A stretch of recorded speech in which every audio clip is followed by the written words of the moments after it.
Y Leonardo Lavanderos en este momento está siendo postulado como Premio Nacional de Ciencias 2024 en Chile.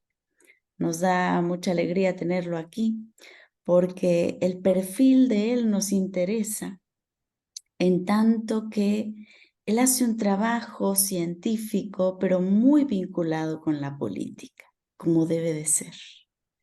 Y por eso es que nos ha parecido importante tenerlo en este espacio. Te saludamos, Leonardo.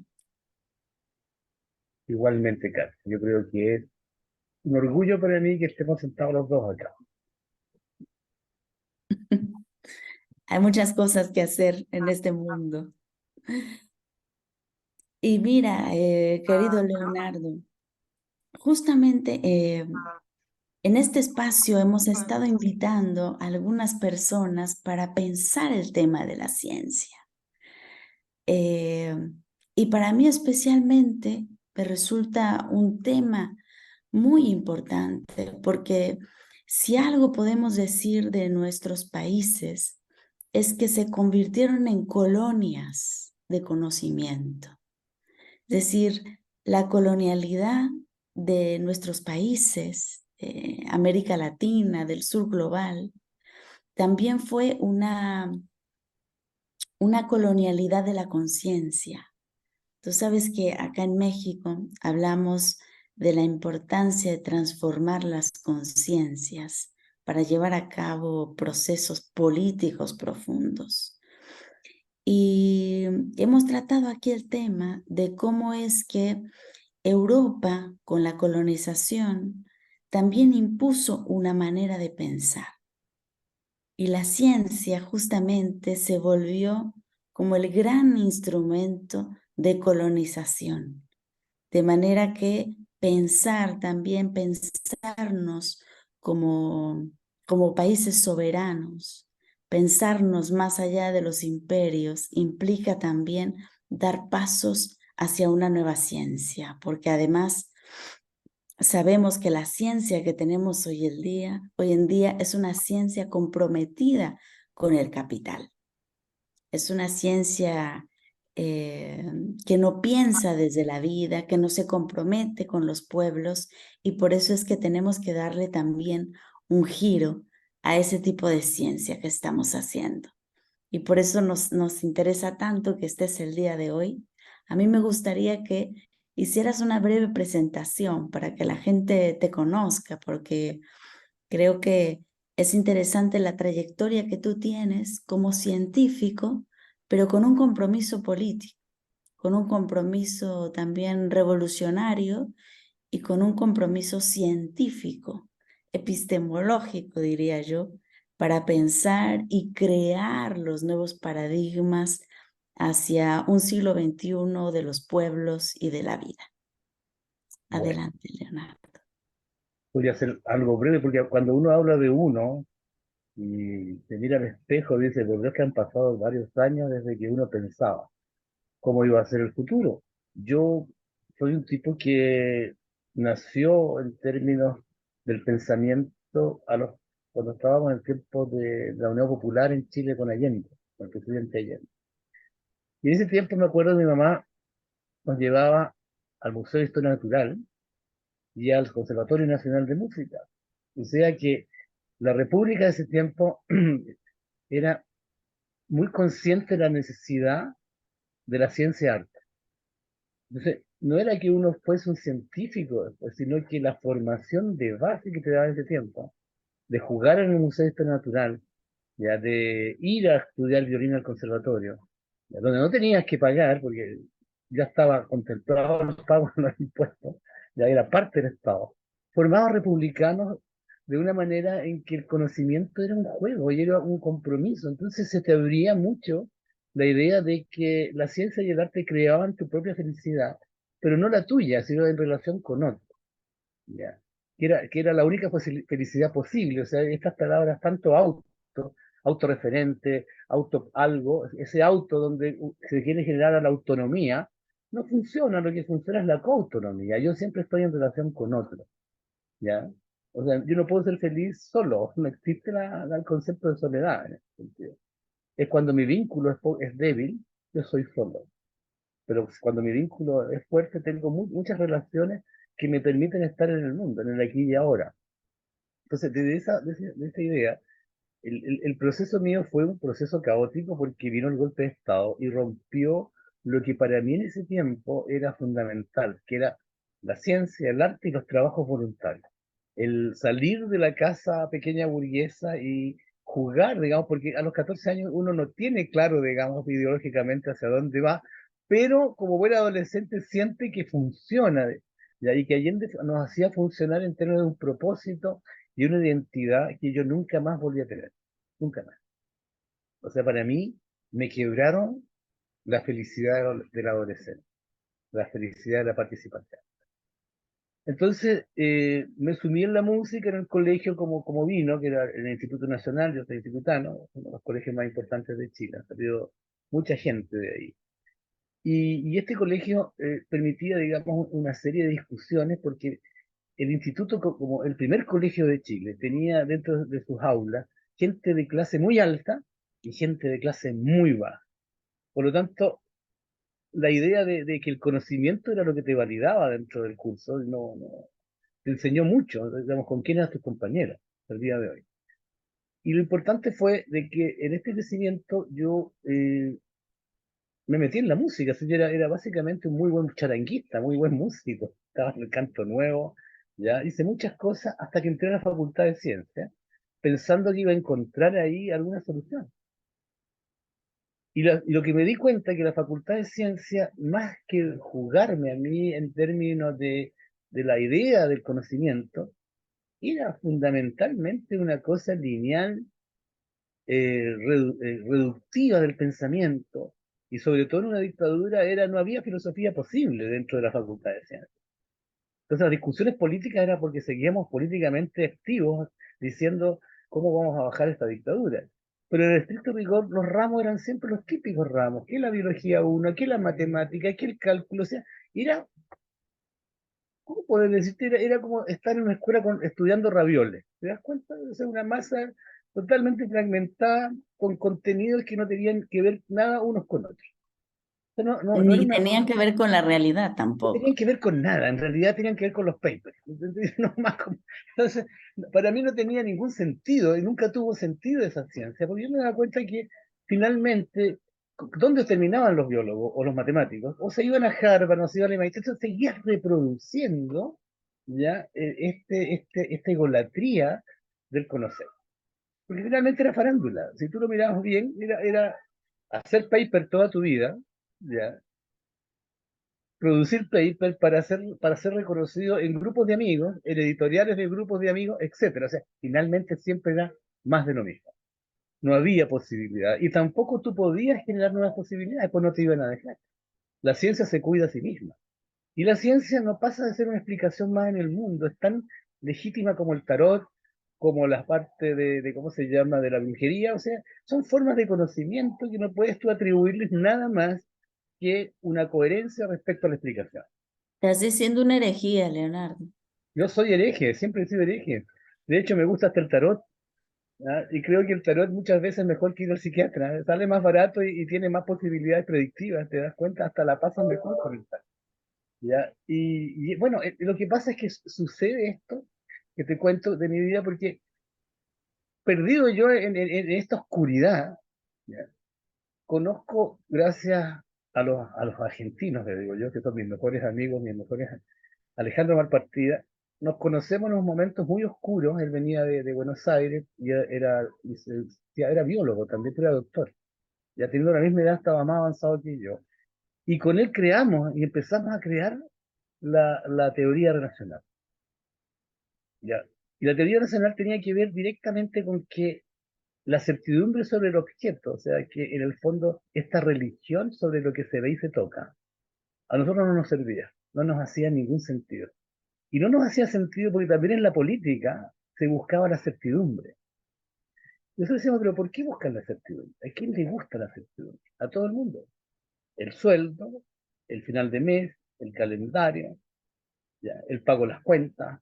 Entonces, ese nivel de certidumbre que te entrega una visión de la vida muy reducida, Ya estamos lejos de lo que queríamos hacer, muy lejos. Sobre todo cuando una dictadura te mata el conocer y te mata el sistema de relaciones. La reivindicación relacional, para mí, en términos teóricos, era la posibilidad de sobrevivencia. No era solamente que se fuera Pinochet, porque cuando se iba Pinochet lo que iba a dejar acá era un sistema derrumbado en términos de la solidaridad y la cooperación. Y iban a aparecer nuevas ideas como la ecología, como la idea del ecosistema, como está muy de moda hoy día, que son básicamente ideas farandulentas. Están muy lejos de lo que se quería hacer. De hecho, destruyeron la ecología, que era un puente entre las ciencias sociales y las ciencias naturales. Pero vieron los norteamericanos con todas las escuelas ecológicas de población y comunidades. Entonces aparece la biodiversidad, aparece hoy día el cambio climático, pero no te explican los presupuestos. El científico formado hoy día nunca hace claro el presupuesto de dónde habla. Entonces es una imposición de una lógica, de una forma de mirar el mundo. Bueno, ya me puse a hablar, Katia, de que ya no estoy hablando de mi vida, estoy hablando de las consecuencias No, de no, la no, vida. pero has tocado un tema muy importante y yo quisiera como agarrarme de ahí, que es el tema desde dónde pensamos. O sea, porque la ciencia, normalmente, digamos, la ciencia moderna se pone en un lugar que es un no lugar, ¿no? O sea, desde la objetividad. Sin embargo, o sea, y eso es algo que hemos trabajado ampliamente en filosofía y uno de los más grandes que ha profundizado sobre este tema es Enrique Dussel, que decía, bueno, siempre pensamos desde un lugar en el mundo, con una cultura, con una visión, con una cosmovisión. Y no podemos escapar de ahí. Y la ciencia moderna también tiene un lugar desde donde piensa. Claro que es un lugar que ha sido ocultado, que ha sido invisibilizado, que ha sido convertido como en el no lugar. Exactamente. Porque es un buen negocio pensar desde la objetividad. Y te voy a decir que lo más interesante es que la objetividad no pasa a ser el predicado del objeto. Porque alguien tiene que hablar del objeto, pero el objeto no habla. Habla su representante, que es el científico. Por eso habla en tercera persona para no involucrarse. Siempre, fíjate que yo decía, qué cosa terrible cuando uno tiene que escribir los artículos que te piden en tercera persona. Y tú tienes que citarte a ti en tercera persona. O sea, esquizofrenia de base con el método científico. ¿Ya? Y esta objetividad es un acto de fe, porque tú estás haciendo un predicado en algo que tú no tienes acceso. A lo que tú llamas realidad, no tienes acceso. Y eso no se entiende. Porque, por ejemplo, muchas veces me van a decir, pero usted, doctor, está hablando cosas muy difíciles. No. Tú vas al médico y el médico te pregunta a ti, oye, Katia, ¿te duele? Es de 1 a 7, ¿cuánto te duele? 7. ¿Tú crees que el médico tuvo acceso a través del 7 a lo que a ti te pasa? ¿Y tú crees que lo que a ti te pasa tú tienes acceso? Ni siquiera tienes acceso a tu dolor. Y tienes que pasarlo directamente a una conversación. Nadie va a entender eso, Katia. Entonces creemos que la situación es maravillosa porque podemos describir realidades.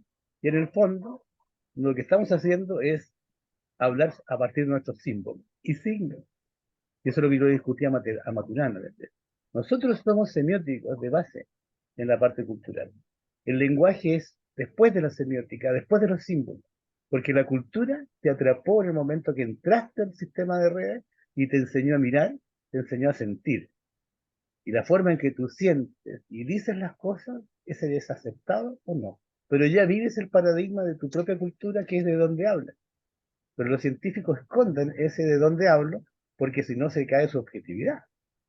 Entonces, ¿qué hacen? Utilizan las matemáticas, utilizan la física, los hoyos negros, que son, como te dije en algún momento, los santos que tienes construidos dentro de la iglesia. ¿Ya? Porque nadie cuestiona, digamos, que la matemática que tenemos es de muy baja lógica, es una lógica absolutamente limitada. Sin embargo, tú construyes incluso la felicidad de la gente en base a las matemáticas. Por ejemplo, la ecuación del PIB en economía. Estamos creciendo, te digo, o estamos no creciendo, que la economía crece. Pero nadie se pregunta qué es lo que es crecimiento cuando biológicamente tú creces hasta los 18 y después te desarrollas. Porque si estuvieras creciendo todo el tiempo, te mueres. Porque serías un tipo acromegálico sin armonía entre partes y podrías, digamos, te faltaría mucha energía para poder sostener ese crecimiento. Sin embargo, vivimos en ese mundo en que creemos que por tener una ecuación que se llama PIB, y los economistas que están disfrazados de economistas, porque en realidad son crematísticos, ¿ya? Hablan de generar valor de cambio, que es básicamente una visión inglesa.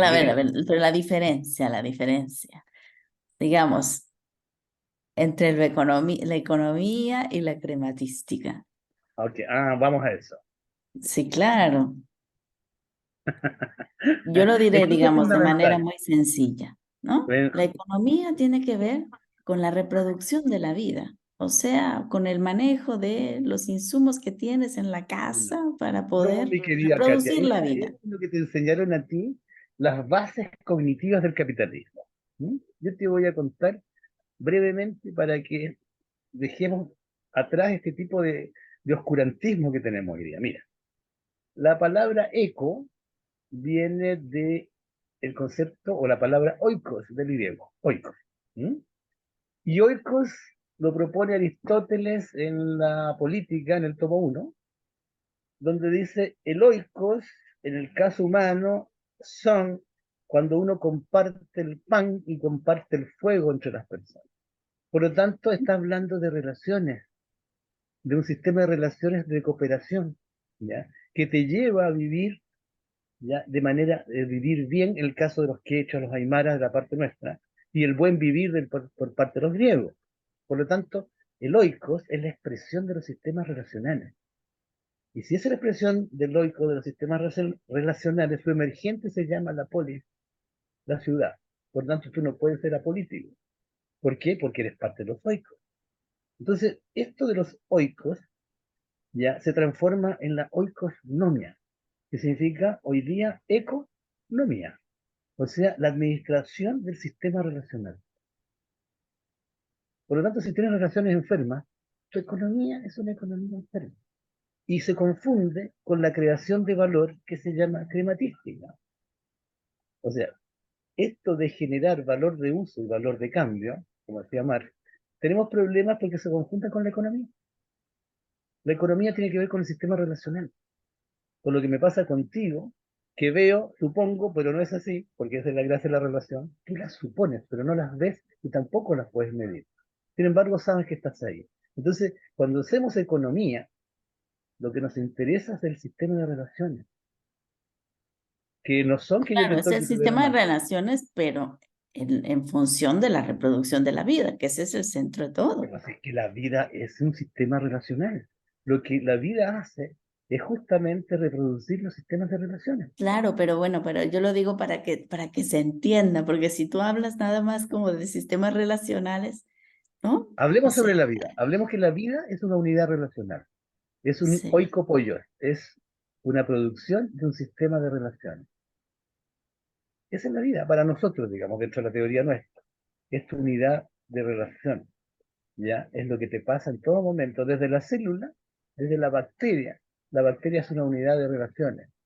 Pero lo que pasa es que, mira, esto es muy importante. La relación no se ve, se supone. Y cuando tú la supones tampoco es lo que supusiste, pero lo que haces es vivir en esta incertidumbre y creas el mundo en incertidumbre, porque no la puedes medir. Ahora, ¿qué pasa con la ciencia actual?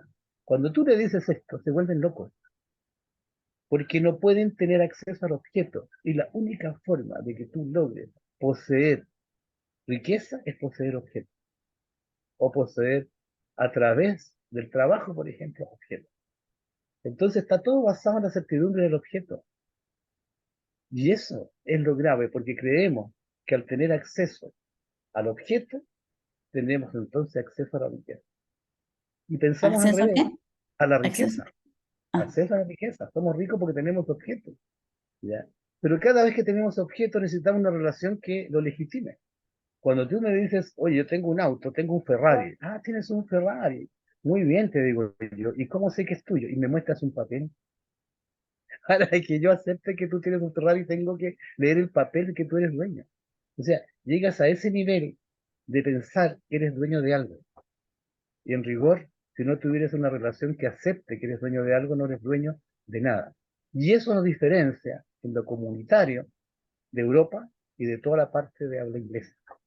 Por ejemplo, si uno mirara hoy día los sistemas latinoamericanos, sudamericanos, todavía se conserva el ayllu que viene de la precolonia, que son sistemas de gobernanza ya originarios donde la propiedad es colectiva, ¿ya? Ujú. Y es un comunitarismo distinto al comunismo que se plantea en Europa. Son relaciones mucho más complejas en relación con lo que significa para un judío cristiano la idea de la tierra, de la posición sobre la tierra, sobre qué posee. Entonces, esta ilusión del poseer es lo que la ciencia actual, una ciencia sin conciencia, sigue entregando y formando. O sea, la idea de la certidumbre del poder poseer. Por eso colonialismo. Por eso dices, esto es mío. Fíjate que nosotros hablamos, y ustedes los mexicanos tienen el concepto de no sotrificación que es de azteca. La no sotrificación habla del nosotros, no habla del yo. El yo es una Bueno, invención no filosófica. solo azteca, hay muchas culturas de los pueblos originarios que Sí, hablan pero de ustedes eso. tienen la no sotrificación como concepto, ¿ya? Y hablar de nosotros es muy distinto a hablar del yo, porque el yo, tú te dices, ¿dónde está el yo? Y tú te tocas. Pero hablar de nosotros no te puedes tocar, ¿dónde te vas a tocar? Sí. ¿Te das De hecho, cuenta? hemos recomendado aquí un libro que se llama Filosofar en clave tojolabal de Carlos Lenkensdorf. ¿Ya? Y justamente habla, ese es el tema central del libro, la nosotrificación. La sotrificación, por supuesto.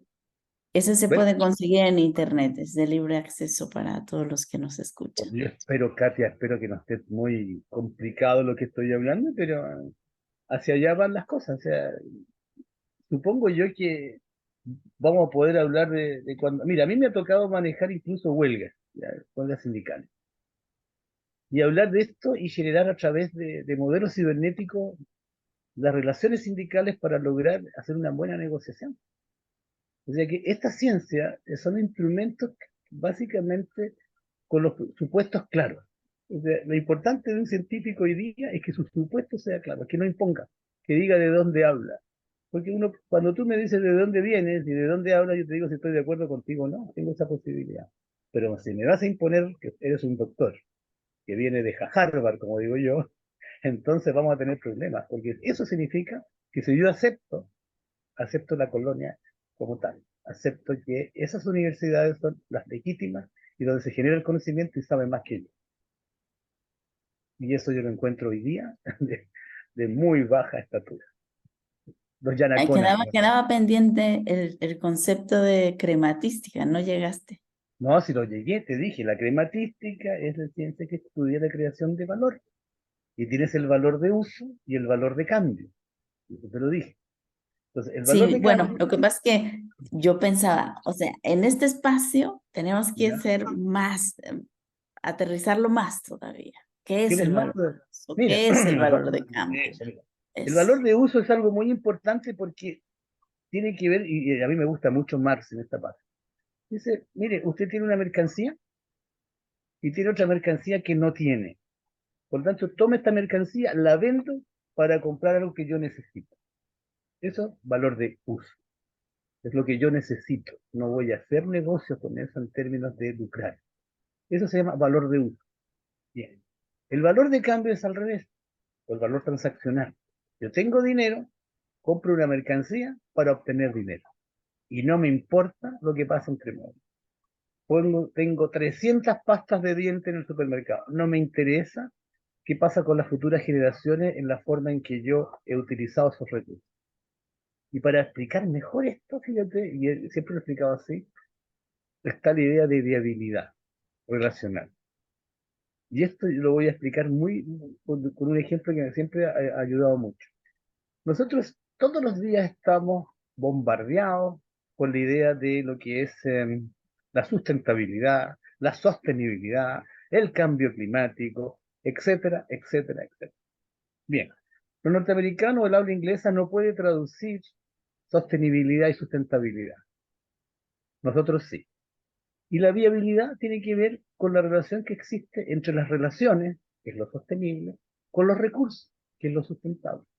Y la vinculación entre ambas, ese vínculo maravilloso se llama ecopoiesis, que tiene que ver con el sistema, de cómo construye el sistema relacional. Ahora, en términos muy simples, si yo me caso con la hija de un banquero y el señor se muere, La viabilidad de mi matrimonio por parte de los recursos es altamente viable, altamente sustentable porque tengo muchos recursos. Pero al año me doy cuenta que yo no quiero a la señora, ni la señora me quiere a mí, por lo tanto mi relación es inviable, ya es insostenible, ¿ya? Sin embargo, no me separo, sigue habiendo matrimonio. ¿Por qué? Porque tengo, desde el punto de vista de los recursos, un subsidio a una relación enferma. O sea, hago viable el modelo. ¿Por qué? Porque descuido las relaciones a partir de subsidiar esta enfermedad. Pasémoslo ahora al sistema capitalista o al parte neoliberal. Si tú miras las empresas, son insostenibles las relaciones al interior. Hoy día, sobre todo en Chile, es insostenible el trabajo. Pero ¿por qué no estallan? Salvo que hubo un estallido. No estallan porque la sustentabilidad procura, a través del consumo y del imaginario del acceso a los recursos, que tu sostenibilidad no estalle. Entonces tienes una viabilidad sistémica enferma, una ecopoiesis muy débil, sustentada en la sustentabilidad, que suena muy bien, que te dice los somos sustentables, mirando los recursos a futuro, las generaciones a futuro. Pero la verdad es que no es sustentable, porque en algún momento esos recursos se acaban. Por lo tanto, la viabilidad de tu sistema es una viabilidad débil. ¿Por qué? Porque tus relaciones están enfermas. Y eso es lo que pasa que hoy día no se ve. Pero si tú te miras al espejo y miras lo que te pasa cotidianamente, ¿para qué estás hoy día acá? Cuando tú llegas a pensar, llegas a la universidad, te tomas el café, conversas con tus compañeros, llegas a la casa a ver tus hijos, vas al supermercado y te das cuenta que estás pagando, pagando, pagando todo el día y que tu relación en términos de tener un proceso de felicidad es muy pequeño, porque incluso esa pequeña felicidad de ir a un parque te sale caro, tienes que pagar por ir al parque, y lo aceptas y lo sigues aceptando, quiere decir que tu viabilidad hoy día te está enfermando y tu relación en términos de patria puede enfermar. Y esa colonización es mucho más fuerte hoy día que la que teníamos anteriormente. Por ahí va la cosa. Me estás mirando con una cara terrible, Katia, yo me estoy preocupando. No, no. Bueno, lo que pasa es que siempre tenemos que ser como muy generosos en el explicar los temas, porque de eso se trata. O sea, si no podemos explicarlo para todos, entonces vamos perdiendo impacto. Y No te aquí lo que preocupes. nos interesa en la formación política es el impacto, por supuesto. Y justo una de las cosas que hemos estado viendo en estas sesiones que hemos tenido sobre ciencia, invitamos a la ministra Gabriela Jiménez de Venezuela, en donde están trabajando pues proyectos de ciencia para la vida, o sea, cómo aplicar realmente una manera de trabajar los temas desde una racionalidad que ponga en el centro la reproducción de la vida. Entonces, estuvimos también con la directora del CONACYT, que nos hablaba de la humanización de la ciencia, que es la perspectiva con la que se está trabajando acá en México. Y luego tuvimos también a una compañera, hermana de Bolivia, que es médico y que es directora de medicina tradicional en Bolivia. Entonces, digamos, ella ha hecho como este pasaje que tú has escrito, porque ella, digamos, se formó como científica, pero al mismo tiempo ella viene de una cosmovisión andina. Entonces, ella recuperó también todos los saberes del pueblo y empezó a ver que también tenían, pues, una sabiduría que funcionaba para curar a la gente, ¿no? Y incluso en algunos puntos mucho más que la medicina moderna, que luego pues es más paliativa que otra cosa, ¿no? Justo porque está al servicio del capital. Entonces, estos temas nos interesan muchísimo porque tenemos que ir como cambiando la clave, decimos, hacer una transformación epistemológica del modo como estamos produciendo el conocimiento, porque también nuestros países tienen relaciones de dependencia, o sea, hemos generado una ciencia dependiente, una tecnología dependiente, y además a partir de de las coordenadas que nos ha dictado Europa, ¿no? Que nos ha dictado la ciencia moderna. Es interesante esto que comentas sobre el lugar desde donde uno piensa, porque efectivamente hay otras maneras que no se han explorado suficientemente de producir el conocimiento en este siglo XXI. O sea, digo, no es que no existan, sino que no se hacen visibles. Por ejemplo, estoy pensando justo en Carlos Lenkensdorf, este libro que te hablaba de Filosofar en clave tojolabal, en donde él decía, en las comunidades tojolabales no hay objetos, no existen los objetos, porque un tojolabal nunca tiene una relación cósica, de cosa con la realidad, sino que tiene una relación en donde todo es sujeto. O sea, empezando por la naturaleza, que es madre, o sea, que tiene además, es un sujeto con una enorme dignidad y que más bien yo me hago hijo, ¿no? Me hago hijo de la madre, automáticamente eso me reporta en el ámbito político, siempre decimos una política de hermanos, porque si todos somos hijos de la misma madre, o sea, la relación epistemológica, ¿no? La relación del conocimiento te implica una relación política. Pero además, si tú estás rodeado de sujetos, cuando reconstruyes esa relación, ¿no? Con lo que tú decías, los útiles, ¿no? El valor de uso de lo que tienes a tu alrededor, en realidad lo descubres como historia, es decir, como sujeto también. Y eso te abre como otra manera, yo no diría solo de conocer, te abre otra manera de vivir, que es lo que aquí nos interesa. Porque formación política implica transformar el modo como vivimos, cómo nos relacionamos. Efectivamente, tú hablas mucho de las relaciones y eso es básicamente lo que queremos hacer. En formación política se trata de reconstruir la relación con los otros de otra manera, porque el modo como nos relacionamos hoy, desde el modo como hemos conocido en la modernidad, cada uno se ve como individuo, como un yo, tú lo decías, ¿no? Claro, Lo yo. contrario de nosotros. Si cada uno se ve como un yo, en lugar de vernos, de comprendernos como nosotros, automáticamente comenzamos a convertirnos en cosas unos a los otros, ¿no? O sea, yo me relaciono con la otra persona en términos de mi interés, ¿no? ¿Qué me sirve? ¿Qué le puedo sacar? ¿No? Exactamente. Entonces, hay relaciones cosificantes y por eso esta epistemología, esta ciencia implica una relación política de cosificación mutua. Y Exactamente. eso es como el paso natural y lo que tenemos que justo criticar, ¿no? Por eso esto que decíamos, la ciencia, es importante que hagamos también el cambio de paradigma porque es lo que va a acompañar la transformación política. ¿Sí? Total.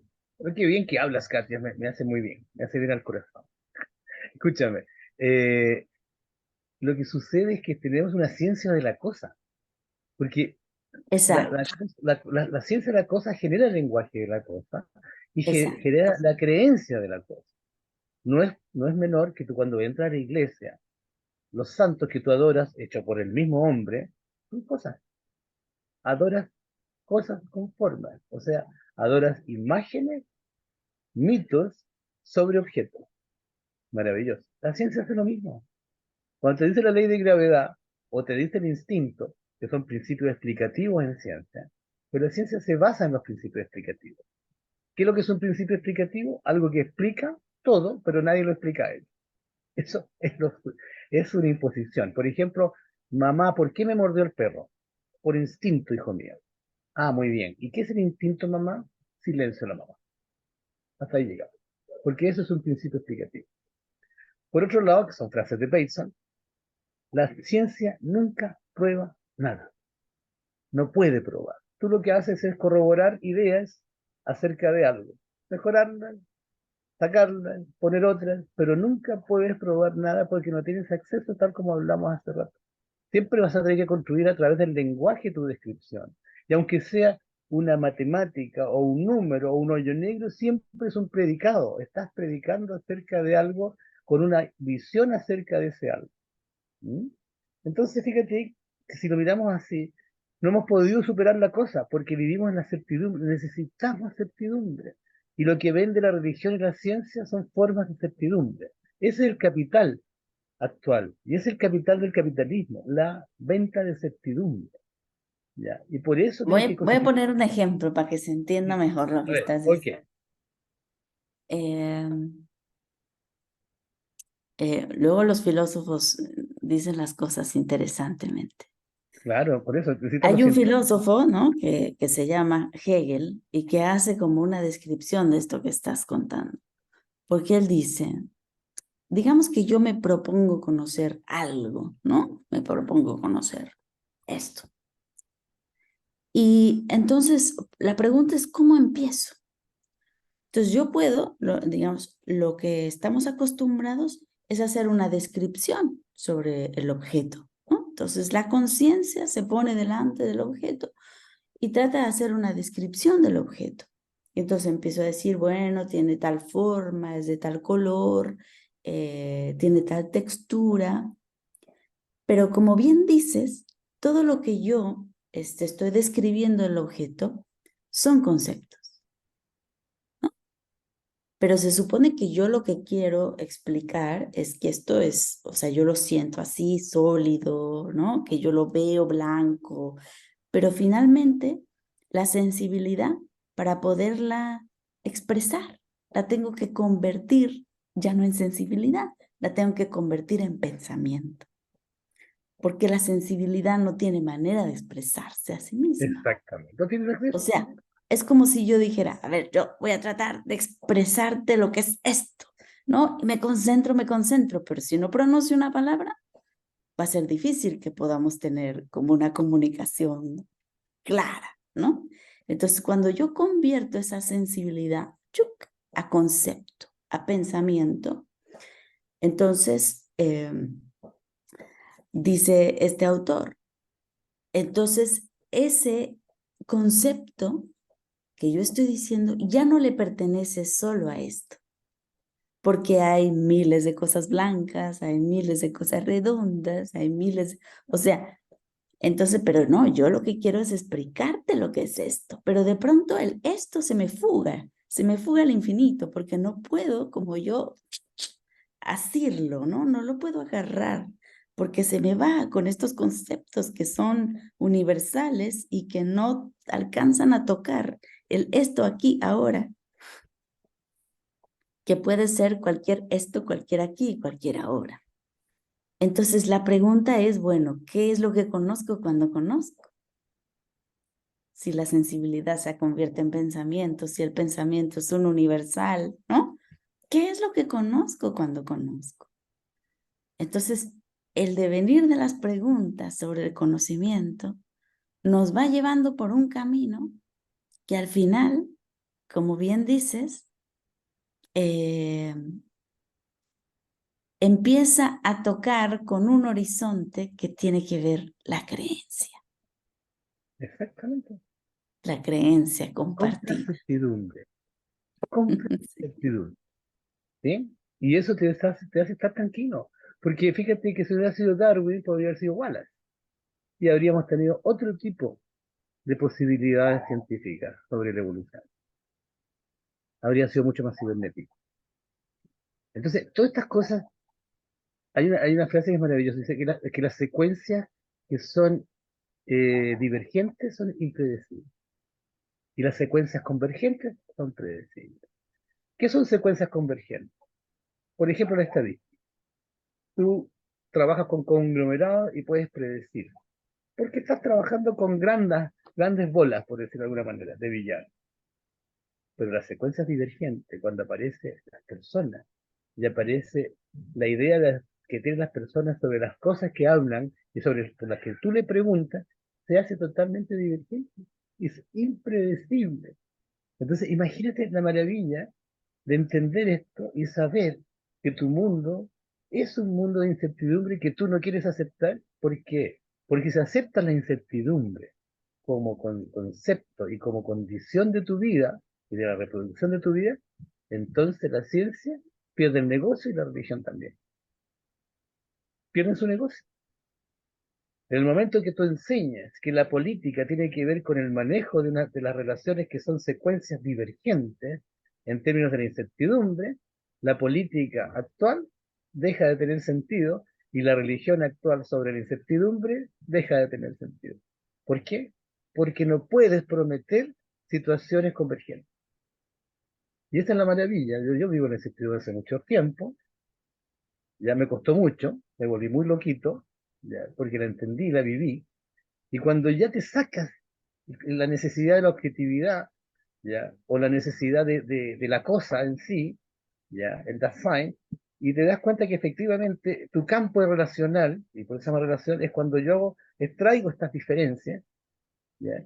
Y construyo a través de las diferencias que extraigo del objeto, como tú dices, ¿ya? Y construyo la narrativa sobre el objeto y hago la distinción y la clasificación y la narrativa del objeto a partir de extraer diferencias que no son medibles, pero construyen el mundo, entonces te das cuenta que estás trabajando sobre un mar de símbolos que es tu única, entre comillas, realidad posible. ¿Y cómo sé que es verdad o no? Da lo mismo. Lo que sé que es coherente, porque todavía sigo, en lo que yo digo, sigo adaptado. No me tengo que adaptar, porque la otra mentira es que tú te adaptas. No, la adaptación es una condición, no es un resultado. El día que tú te desadaptas, ni siquiera supiste lo que te pasó. Por eso cuando alguien muere en un accidente automovilístico, la única persona que dijo que hubo un muerto es la persona que está viendo el accidente.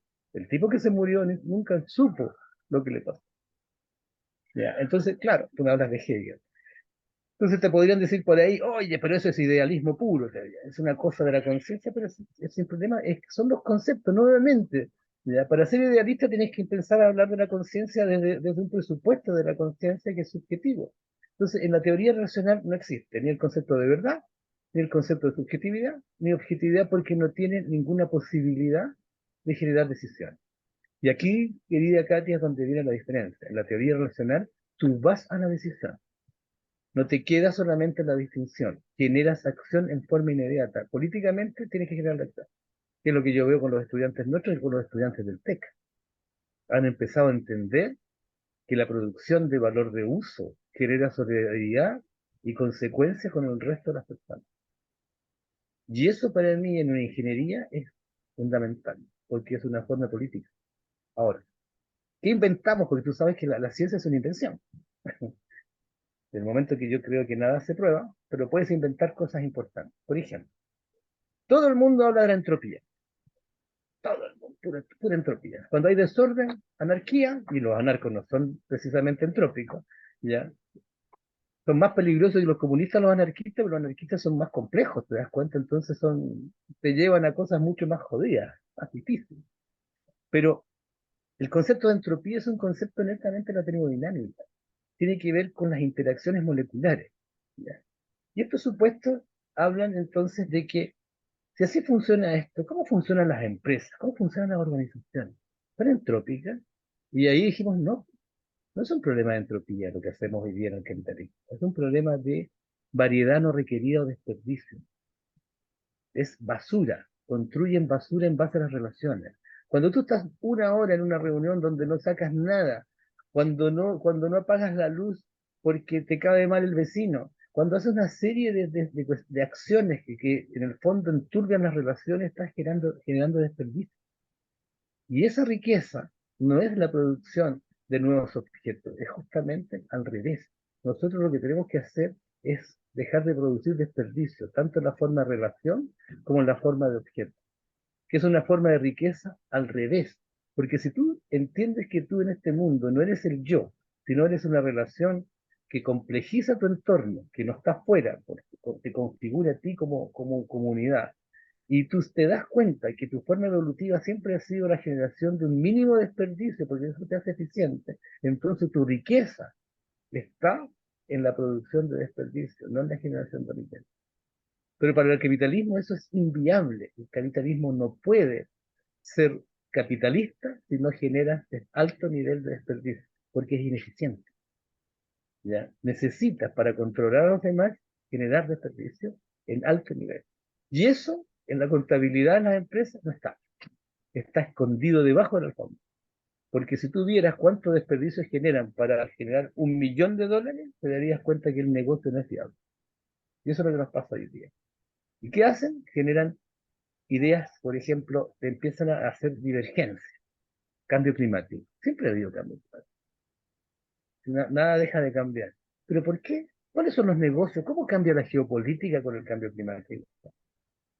¿Cómo nos afecta a nosotros en Latinoamérica el cambio climático? ¿Cuántas inversiones Porque se están además haciendo tenemos para que eso? más bien hablar de crisis climática, no de cambio climático, porque parece Pero como sí, un encubrimiento. están descubriendo. Ahora, lo que pasa es que empiezan a tomar una cantidad de decisiones, que el plástico acá, pero nadie han dicho, ¿y por qué no dejamos de producir el sistema de relaciones capitalistas que tenemos actuales y se nos acaba todo el problema?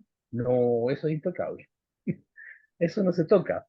¿Te das cuenta? Porque que quiere decir que nosotros, ¿cómo seremos de orgullosos y terriblemente, ¿cómo se dice? Omnipresentes, omnipoderosos, que decimos, nosotros estamos cambiando la velocidad del clima. Y nuevamente yo te digo, ¿y con qué supuesto tú puedes decir eso? Mi amigo allá en Argentina fueron los ingleses a decirle que tenían que dejar de producir tantas vacas, porque las vacas, con todos los pedos que se tiraban con el metano, estaban haciendo cambiar el proceso climático. ¿Tú te das cuenta de las estupideces que hay que aceptar? Ya a los ingleses, pues yo le habría dicho, ¿por qué no sacan a todos los gordos norteamericanos que son peor que las vacas y vamos a tener menos cambio climático también? Porque funcionan así, pero nosotros no miramos los presupuestos, Katia, y eso es un problema preocupante. Entonces la ciencia es una ciencia sin conciencia, que no genera cuadros políticos hoy día, en términos de saber darles las herramientas para poder pensar en los supuestos que hay detrás de lo que les enseñan. Mira, los colegios en Latinoamérica, dado el colonialismo, son así. Tú llegas con una masa maravillosa en pre-kinder, cuando tú llevas a tus hijos al colegio. Entran a kinder y la primera palabra que le dicen no es así. O sea, toda esa idea que tú tenías relacional, hermosa, compleja de mirar el mundo, te dicen no. El árbol es café con verde. Ahí empieza tu primer momento de alineamiento. Segundo alineamiento, la educación básica. Esta gran masa maravillosa y todo el colegio la extienden y la transforman en ravioles. Matemáticas, lenguaje, historia, ciencia, todo son ravioles, ravioles. Cuando llegas a la universidad, te ponen tuco, dependiendo del raviol que quieres seguir teniendo. Entonces, Tuco no se entiende acá, sería salsa. salsa, raviol, claro, a salsa le pones el tuco, la salsa le pones a cada uno de los raviolitos que estudiaste ya durante toda tu vida. Y lo peor, que estudiaste en una formación de competencia que es la nota todo el tiempo. Cuando llegas a trabajar, llegan los de recursos humanos y te hacen coaching para que trabajes en equipo. Y toda tu vida has sido competente. Entonces yo pregunto, ¿cuáles son los presupuestos? ¿Dónde está la ciencia en esto? Y te hablan de liderazgo, te hablan de, ¿cómo se llama? Hoy día le llaman métodos ágiles, planificación estratégica. Si uno empieza a mirar los supuestos que hay atrás, Katia, ya, pues yo puedo pasar de la biología a la planificación estratégica sin problema. Exactamente, sin problema. Porque la base paradigmática es la misma. Exactamente el mismo supuesto y la creencia en la medición. Ahora, y con esto, para que tú no me mires con esa cara de vez en cuando, así como que yo voy muy rápido, número y cantidad no son lo mismo y se confunden. El número es el resultado de un recuento y la cantidad es el resultado de una medición. Y se confunde. Yo puedo tener claro que tengo 5 dedos porque puedo contarlos. 1, 2, 3, 4, 5. Pero no puedo estar seguro de tener 5 litros de agua. Tengo que medir. Entonces, estas concepciones empiezan a cambiar lo que diría Bateson, todo escolar sabe. Y estas cosas son lo mínimo que deberían entenderse en las universidades. Pregúntate tú, ¿por qué en política no te enseñan teoría de sistemas? ¿Y por qué en los colegios y en la universidad no hay teoría de sistemas? ¿Te has preguntado? Puede haber filosofía, puede haber lo que quieras, pero teoría de sistemas no. Es una muy buena pregunta. Porque no hay nada peor contra el capitalismo que la teoría sistémica. Eso es lo que yo creo al menos. ¿Tienes cara de pena, Katia? ¿Que dije algo malo? No, no, no, no. ¿Te quedaste pensando, pensativa? ¿Qué pasó? No, no. Y bueno, estaba pensando que sin duda, o sea, este tema de la ciencia también nos lleva al tema de la educación, porque justamente la ciencia genera patrones de estructuras, ¿no? De cómo debe ser el sujeto para que más sea funcional en una sociedad como la que tenemos. Y eso implica también diseñar sistemas educativos ad hoc, de manera que se vaya creando como la masa necesaria para que después se ocupen los espacios de trabajo en función de la reproducción del capital. O Exacto. sea, es todo, está todo unido, ¿no? Está todo construido de manera muy, muy metodológica, muy pensada. Claro, y Así que nuestro por problema, eso sí. una cosa nos lleva a la otra, sin duda. Y ahora aquí sería, yo te preguntaría sobre de qué manera este trabajo que tú estás haciendo de transformación de los paradigmas de la ciencia, que lo estás haciendo de todas maneras como ciencia moderna también, ¿no? Mira, yo no sé si es moderna o no moderna, porque en realidad estoy buscando explicaciones que me ayuden a mí a entender que vivo en incertidumbre y que esa es mi base para poder decir lo que digo y explicar los principios y los presupuestos de donde yo hablo. Ya, o sea, estoy siendo honesto y transparencia con la forma en que yo pienso. ¿Y hay algún trabajo como, o sea, que tengas, por ejemplo, de criterios o de principios ah, en relación, no sé cómo tú lo manejes en los términos que tú trabajes, pero del sostenimiento, por ejemplo, o de la reproducción de la vida? Claro, mira, están los conceptos de copoiesis, ¿ya? Ya lo estamos sacando en castellano. Tuvo que traicionarnos a nosotros mismos en inglés al principio, pero había que ponerlo donde responde, ¿ya? Había que disfrazarse de Yanacona un poco y después ponerlo en castellano. Entonces, en la ecopoiesis estamos viendo algo que yo escribí que ha tenido mucho impacto que se llama Cibernética del Socialismo del siglo XXI, ¿ya? Es uno. Y hay otro que se llama la transdisciplinaridad, que está en la revista Transdisciplina Mexicana, fíjate, es primera vez que me publican sin hacerme ninguna corrección. Yo estaba feliz, ¿ya? Y en síntesis, en la corporación, que es www.síntesis.cl, la segunda I es Y, hay una biblioteca gratis. Tú puedes bajar lo que quieras de ahí, ya libros, ya, porque en rigor eso es lo que uno produce no solamente opiniones, sino produce ideas que le pueden servir a otras personas. ¿Mm?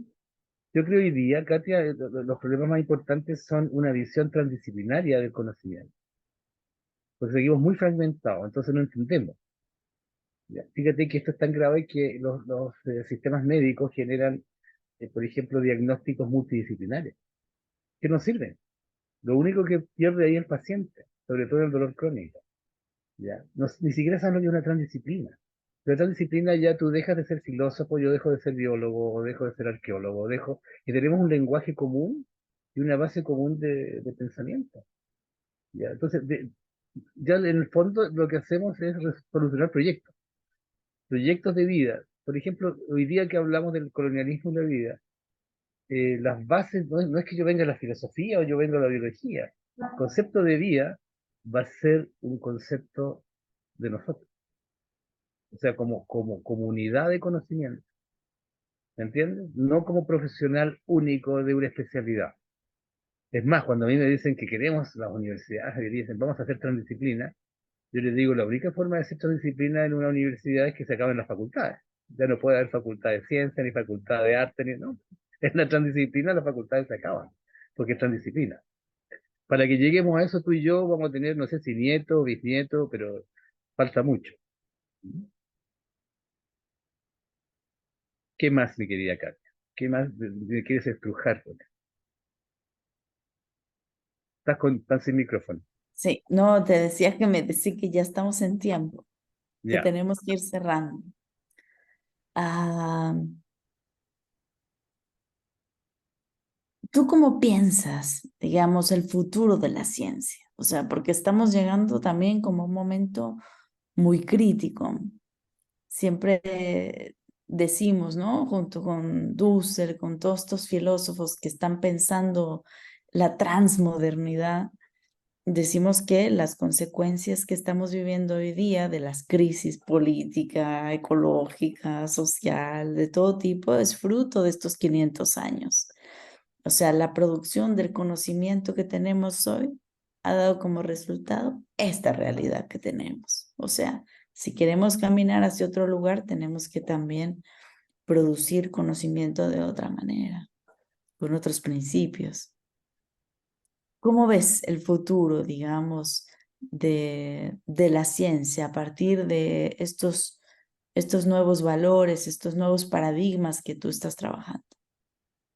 Mira, en términos de la práctica, de la narrativa del discurso político, cuando tú entras a cuestionar la base de la certidumbre, ¿ya? Y empiezas a entender que la relación siempre fue escondida en la filosofía y en la ciencia, porque no funciona, porque no es irreverente a la creencia, te das cuenta que efectivamente, aunque sea una unidad mínima, aunque sea un pequeño chichón que revienta, por decirlo de alguna manera, en esta deshumanización actual, ¿ya? Yo tengo entonces el acto de voluntad de decir sí. Si hay una pequeña chispa, si hay una pequeña ilusión en que la certidumbre y las creencias sobre el objeto y la cosificación de lo que nos toca hoy día nos permite volver al oikos y al vivir bien planteado en América y recuperar el vivir bien como la base del oikos, como la base de la solidaridad y la cooperación, a partir de una teoría que nos permita un puente entre esta formación judeocristiana que tenemos encima y que nos mata, porque nos mata, la parte judeocristiana nos mata porque es una visión objetual, ¿ya? Y si nosotros logramos, a partir de una teoría racional, cambiar esto, hacer un puente hacia el originario, sin transformarse en originario, porque eso no es posible, pero entender que el vivir bien tiene una forma relacional recuperable y hoy día creable para un futuro, yo me voy contento. Y creo que dije, sí, aporté a lo menos en que dentro de esta oscuridad hay una linterna. Ni siquiera una linterna, hay un fósforo. ¿Ya? Alguien prendió un fósforo en una oscuridad y era insostenible. Y eso es lo que yo creo. Y por eso creo todavía que no podemos. A mí como cuando tú me preguntaste dónde estaba la izquierda, yo te dije al fondo a la derecha. O sea, el neoliberalismo es una enfermedad, ya no es un proceso económico, o si quieres financiero, privatístico. Es una enfermedad. Es una enfermedad de la posesión del objeto y de la libertad para poder tener objetos, porque básicamente cuando uno escucha mi ley, lo que está escuchando es la libertad, carajo, de tener objetos sin importarme el otro. A mí no me importa el otro, me importa mi libertad, lo mío. O sea, el yo. Y eso, mi querida Katia, es insostenible. Es sustentable, pero es insostenible. Y hasta por ahí no va. Eso es lo que yo creo. Así que esta teoría a lo menos ha logrado que mis estudiantes de ingeniería y de varios otros lados se van del curso, pero vuelven, no se quieren ir. ¿Por qué? Porque están cómodos en términos de seguir aprendiendo y se dieron cuenta que había cosas que no nos habían dejado aprender. Tenían que aprender. Y eso es volver a la formación política. Ahí yo me vi a los 14 años de nuevo. El tener una creencia, un mito.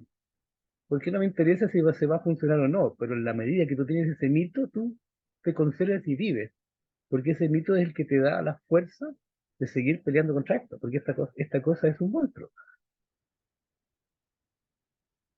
Y si tú lo miras, cuando te subes al metro y miras, por ejemplo, cuando cantan en la calle y tú miras cómo funciona todo y te das cuenta de dónde estamos, te empiezas a sentir de que han ganado una batalla muy grande, muy importante.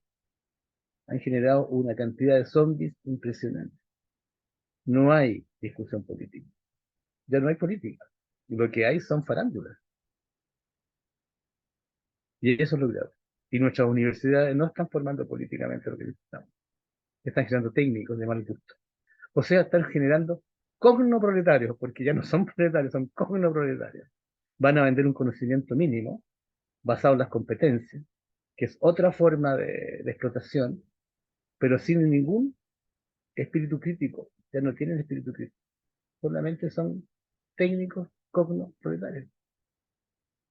No hay Porque cuestionamiento. el espíritu crítico significa justamente saber reconstruir las relaciones, las consecuencias, Exactamente, los impactos de las acciones. exactamente. Y eso implica un desarrollo de conocimiento mayor. No es, digamos, quedarte en tu pequeña disciplina, que es lo que tenemos hoy en día, ¿no? La ciencia moderna es una ciencia de especialidades. Entonces yo me especializo, ¿no? En cómo funciona este pedacito de la realidad y todo lo demás no me interesa.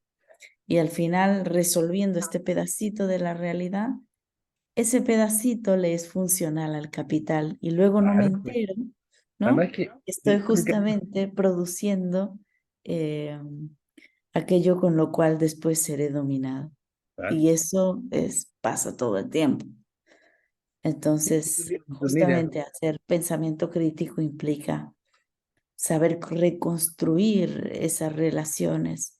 Y otra cosa que eh, me ha gustado de lo que has comentado, el tema de la comunidad. Digamos, como buen científico y yo filósofa, tenemos lenguajes diferentes, pero al fin creo que nos entendemos en lo profundo. Has dicho sobre el tema de la comunidad, has hablado de relaciones. Nosotros decimos que la vida se reproduce siempre comunitariamente. No hay manera de reproducirla no, pues por eso decía, pensemos individualmente. Entonces, lo que tenemos que hacer es justamente aprender a pensar ese en común. nosotros, a encarnar ese nosotros, a hacer esa política del nosotros y a implicarnos en la producción de un conocimiento que sea crítico, que sea ético y que reproduzca la vida de todos. Muy bien, Kat. Ahora te voy a decir algo más que para mí es muy divertido, siempre lo hablamos. Genéricamente, la realidad es femenina. Es la realidad, no es el realidad, es la realidad. Y todo científico quiere poseer la realidad, ¿te das cuenta? Entonces es una cosa terrible, porque es imposible. Entonces, algo muy deseable, pero imposible de poseer. Entonces creo que estamos en una paradoja en la ciencia. Todo científico que quiera poseer la realidad no es más que un mito. Eso es lo que yo creo. Es la mujer más difícil que he visto en mi vida. Pero mira, fíjate, eso es una formulación moderna. Te voy a decir, es muy lindo. Yo siempre pongo este ejemplo y a lo mejor alguien ya me lo ha escuchado, pero el cómo nosotros describimos la relación de conocimiento ya nos implica justamente un punto de partida. Cuando en la Torá o en la Biblia Ah, sí. se dice que Adán conoció a Javá, ¿qué quiere decir? Conoció al conocimiento, pues, si eso fue su Que pecado. tuvieron una relación íntima, ¿no? Exactamente. Hay distintas maneras de conocer y no todas son de dominación y no todas Exacto. son de posesión. Algunas Claro. son de amor también.